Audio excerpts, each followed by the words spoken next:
하나님 말씀은 마가복음 12장 28절에서 34절입니다. 서기관 중 한 사람이 그들이 변론하는 것을 듣고 예수께서 잘 대답하신 줄을 알고 나와 묻되 모든 계명 중에 첫째가 무엇이니까? 예수께서 대답하시되 첫째는 이것이니 이스라엘아 들으라 주 곧 우리 하나님은 유일한 주시라. 내 마음을 다하고 목숨을 다하고 뜻을 다하고 힘을 다하여 주 너희 하나님을 사랑하라 하신 것이요 둘째는 이것이니 내 이웃을 내 자신과 같이 사랑하라 하신 것이라. 이보다 더 큰 계명이 없느니라. 서기관이 이르되 선생님이 옳소이다. 하나님은 한 분이시죠. 그 외에 다른 이가 없다 하신 말씀이 참이니이다. 또 마음을 다하고 지혜를 다하고 힘을 다하고 하나님을 사랑하는 것과 또 이웃을 자기 자신과 같이 사랑하는 것이 전체로 드리는 모든 번제물과 기타 제물보다 나으니이다. 예수께서 그가 지혜 있게 대답함을 보시고 이르시되 내가 하나님의 나라에서 멀지 않도다 하시니 그 후에 감히 묻는 자가 없더라. 인류 역사에 깊은 관심을 가지고 있는 한 교수가 말했습니다. 현 세대는 인류 역사가 100만 년에 겪은 모든 변혁을 한 인생에서 겪는 최초의 세대이자 마지막 세대인지도 모른다. 그 교수가 이 세대의 사람들에게 경고성 주의를 줍니다. 그러한 변혁은 이 세대를 살아가는 사람들에게 일상이 된다는 점을 중시해야 한다. 앞으로는 과거처럼 변화 없는 안일한 삶을 기대할 수 없다. 무서운 속도로 변하는 시대에 변혁에 익숙해지지 않으면 사회에서 도태되고 말 것이다. 그러면서 경고와 함께 희망의 말을 빠뜨리지는 않았습니다. 변혁은 고통스럽고 혼란스러운 것이지만 대신 과거에 경험하지 못한 무한한 가능성을 제공해주는 기회의 시대가 될 수도 있을 것이다. 다가오는 미래가 도태가 아니라 기회의 시대가 되기 위해서 먼저 알아야 할 것이 있습니다. 그렇다면 다음 시대는 어떤 시대가 될 것인가 라는 것입니다. 이것을 알아야 다음 시대를 제대로 준비할 수 있습니다. 전문가들이 말하는 다음 시대는 대체로 다음과 같습니다. 하나는 매우 극심한 개인주의 시대입니다. 다음 세대는 개인주의가 아주 극심해질 것입니다. 대강 심한 것이 아니라 매우 심할 것입니다. 이 세대 이미 개인주의가 심합니다. 무척 자기중심적이고 심하게 이기적입니다. 그러나 앞으로는 훨씬 더 극심하게 될 것입니다. 그리고 기성 가치가 붕괴될 것이라고 합니다. 앞으로 더 급격하게 기성사회가 붕괴될 것이고 예측 불가능의 시대가 될 것이라고 합니다. 예측 불가능할 뿐 아니라 법으로도 정치로도 통제 불가능한 시대가 올 것이라고 합니다. 다음으로 말하는 것이 종말의 시대입니다. 이것은 오래전부터 종교인들이 말해왔고 지금도 공히 하고 있습니다. 자정을 종말의 시점으로 설정하고 세계가 종말에 얼마나 가까운지를 가리키는 지구 종말의 시계 The Doomsday Clock가 자정을 가르치는 순간 인류는 멸망하게 된다고 합니다. 세계의 핵 과학자들이 조정하는 이 시계는 2020년 자정 100초 전이었고 2024년엔 90초 전, 마지막으로 2025년 1월엔 89초 전으로 조정되었습니다. 이 과학자들의 견해에 의하면 현재는 지구 종말 일부 직전입니다. 제자들이 예수님께 질문했습니다. 세상 끝이 올 때는 어떤 징조가 있겠습니까? 이 질문에 대한 예수님의 대답입니다. 4가지로 요약할 수 있습니다. 첫째, 사람이 미혹을 받지 않도록 주의하라. 둘째, 민족이 민족을, 나라가 나라를 대적하여 일어나겠고 곳곳에 기근과 지진이 있을 것이다. 셋째, 많은 사람이 실족하게 되어 서로 잡아주고 서로 미워할 것이다. 넷째, 사람들의 사랑이 식어질 것이다. 마태복음 24장 4절에서 12절 말씀입니다. 먼저는 미혹입니다. 많은 사람들이 자기야말로 진정한 지도자라고 나설 것이라는 말씀입니다. 두 번째는 난리입니다. 나라와 나라가, 민족과 민족이 서로 다투고 전쟁할 것이고 곳곳에 기근과 지진 등 자연재해가 일어날 것이라고 말씀하셨습니다. 세 번째로 사람들이 서로 잘못되어서 서로 미워하고 싸우게 될 것이라고 하십니다. 네 번째는 미움과 무정을 말씀하셨습니다. 도무지 사랑이 없고 정도 없는 무정한 세상이 될 것이라고 말씀합니다. 요즘 시대가 꼭 그러합니다. 나라 밖을 보아도 그렇고 나라 안을 보아도 그렇습니다. 종교적으로, 특히 정치적으로 자기가 신인 양 행세하는 사람들이 많고, 나라와 나라의 분쟁, 종족과 종족의 전쟁이 끊이지 않습니다. 속되게 표현하면 밤낮 서로 피투성이가 되도록 싸웁니다. 피투성이가 되어서 완전히 쓰러질 때까지 싸우려고 작정한 사람들 같습니다. 온갖 자연재해가 세계 곳곳에서 연일 일어나고 있습니다. 지진이 점점 심해지고 극심한 홍수와 가뭄이 이제 일상이 되었습니다. 세상이 무정합니다. 최근 각자 도생이란 말이 더 많이 들리기 시작했고 실제로도 그런 것 같습니다. 이런 시대에 하나님의 사람들은 어떻게 살아야 할 것인지 특히 잘 생각해야 합니다. 그렇지 않으면 하나님의 사람이라고 하면서 꼴 같지도 않은 세상에 끌려 살게 될 것이고, 이 세상을 떠날 때 심판주 하나님 앞에 서는 게 심히 두렵게 될 것입니다. 아무 생각 없이 살다가 땅을 치고 통곡하며 후회해봐야 소용없을 것입니다. 어떻게 하면 세상을 제대로 살 수 있겠습니까? 2000년 전에 이 문제에 대해서 무척이나 궁금했던 사람이 있었습니다. 유대 종교 지도자 중 한 사람인 서기관이었습니다. 이 사람은 먹고 살기에 부족함이 없는 경제력이 있었습니다. 사람들의 존경을 받는 종교적 지위도 있었습니다. 전문적 지식이 있는 전문인이었습니다.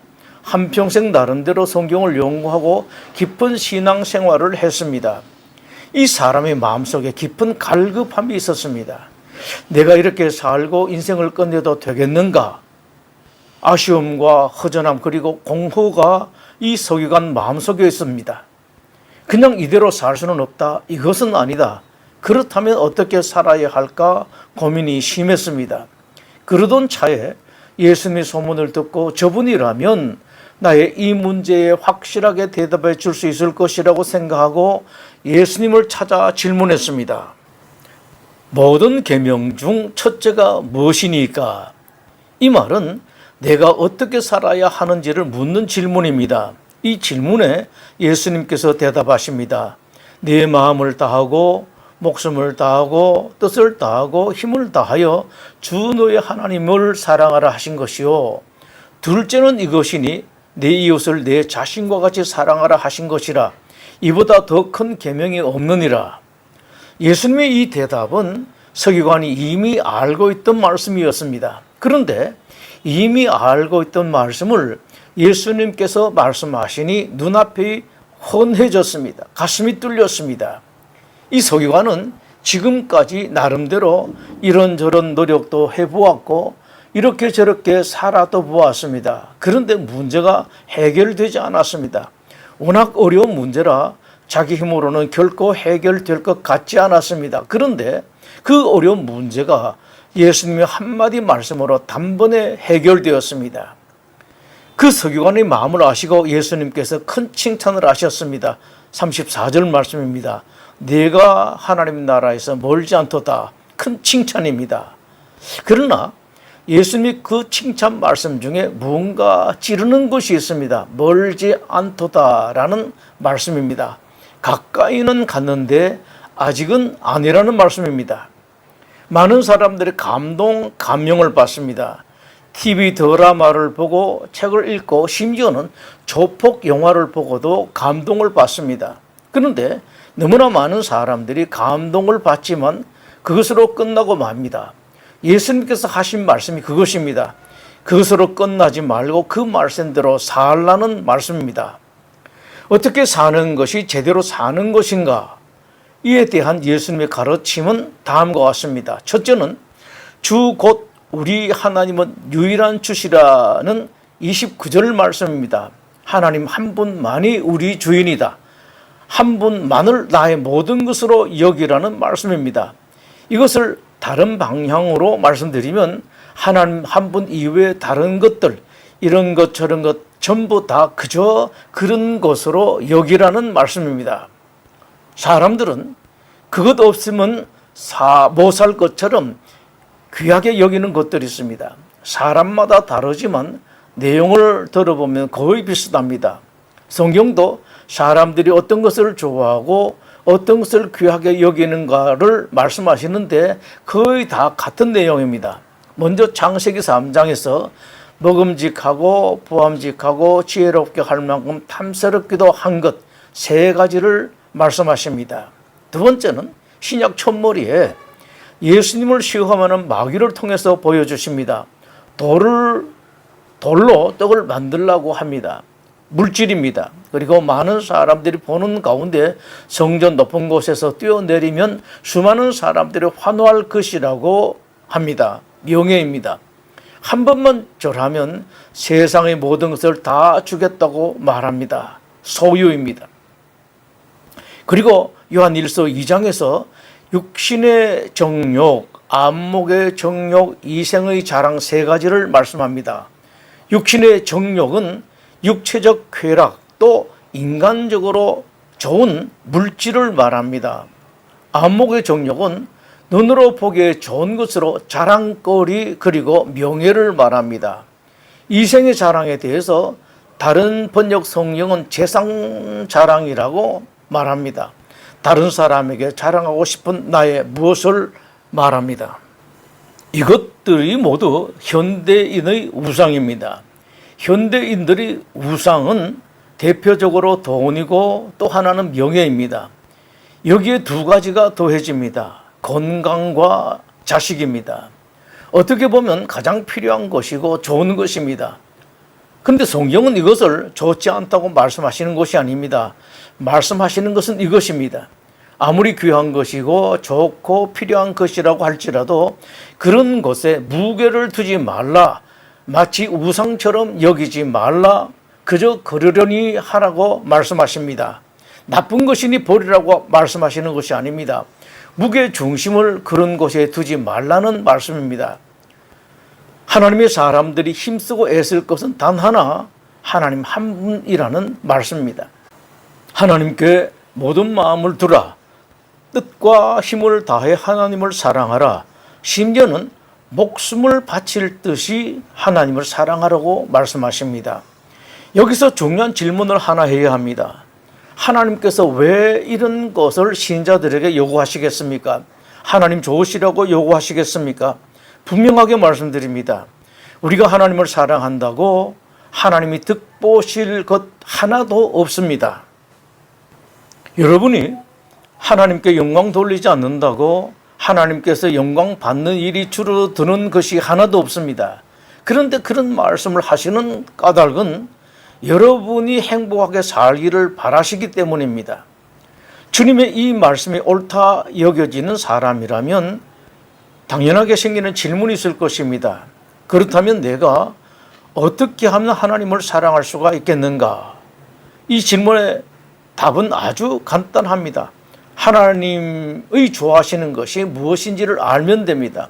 하나님이 좋아하시는 것이 무엇이고 싫어하시는 것이 무엇인지 생각하고 살면 됩니다. 하나님께서 원하시고 좋아하는 것이 무엇인가요? 하나님께서 가장 좋아하시는 것은 뭐니 해도 예배입니다. 그것을 강조하기 위해서 하나님께서 하신 말씀이 있습니다. 사울이 순종하지 않아서 화가 나셔서 책망하실 때 이 말씀을 하셨습니다. 순종이 제사보다 낫다. 순종이 제사보다 낫다는 말씀이 아닙니다. 사울이 하도 순종하지 않으니 제발 순종하라고 하나님께서 가장 귀하게 여기시는 제사 예배에 빗대어서 하신 말씀이 그것입니다. 예수님께서도 이것을 말씀을 하셨습니다. 마태복음 9장 13절에서 내가 긍휼을 원하고 제사를 원하지 아니하노라. 또 마태복음 12장 7절에 나는 자비를 원하고 제사를 원하지 아니하노라. 하나님 이 제사를 원하지 않는 것이 아닙니다.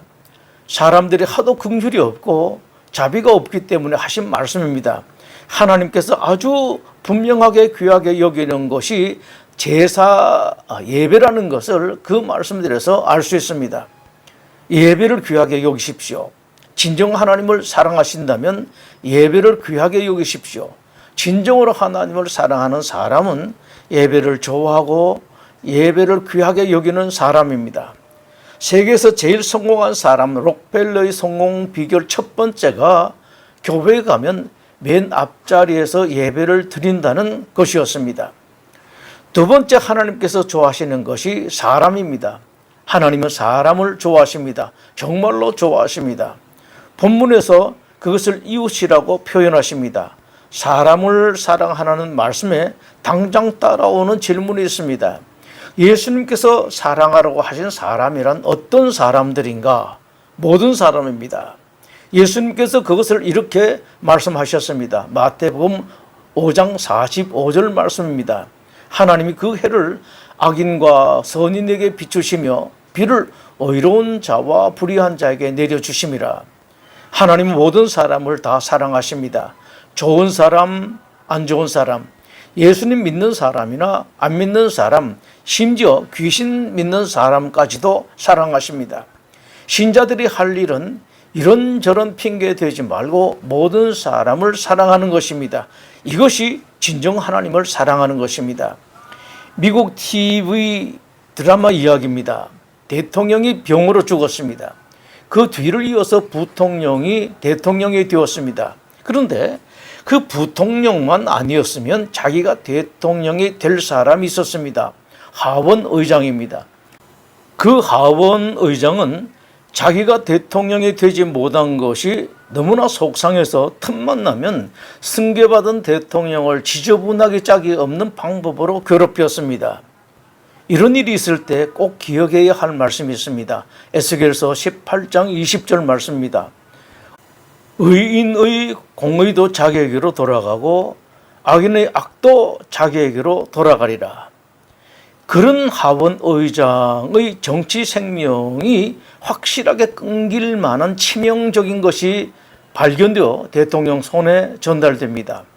그 하원 의장 때문에 고통을 당하던 대통령 주변 사람들 모두 다 그것으로 하원 의장의 정치 생명을 끝내는 것을 당연하게 생각합니다.